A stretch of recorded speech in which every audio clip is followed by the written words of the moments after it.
എല്ലാവരും ഒറ്റപ്പെടുത്തുമ്പോ, എല്ലാവരും സങ്കടപ്പെടുത്തുമ്പോ, പടച്ചവനെ സാമ്പത്തിക നഷ്ടം വരുമ്പോ, എല്ലാം തകർന്ന തരിപ്പണമാകുമ്പോ, ഒറ്റ നിമിഷം കൊണ്ടതോരും ഈ ജീവിതം അവസാനിപ്പിക്കാറ് അങ്ങനെ തോന്നുമ്പോ മനസ്സിന് ധൈര്യം വേണോ?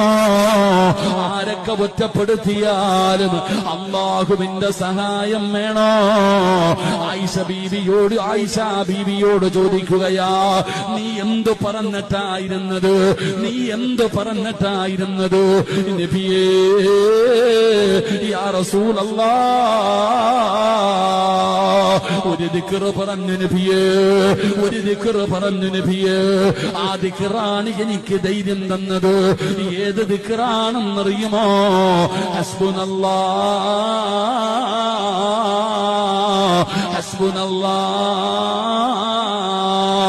ഹസ്ബുനല്ലാഹു നിഅമൽ വകീൽ,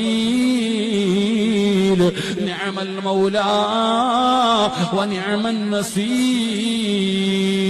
പടച്ചവനെ, ആയിഷ ബീവി റളിയല്ലാഹു തആല അൻഹാ ഈ ദിക്ർ പറഞ്ഞടോ, ഈ ദിക്ർ പറഞ്ഞിട്ടാണ് അവിടുന്ന് പിടിച്ചിരുന്നത് എന്ന് അവിടുന്ന് നബി തങ്ങളോട് പറയുമ്പോൾ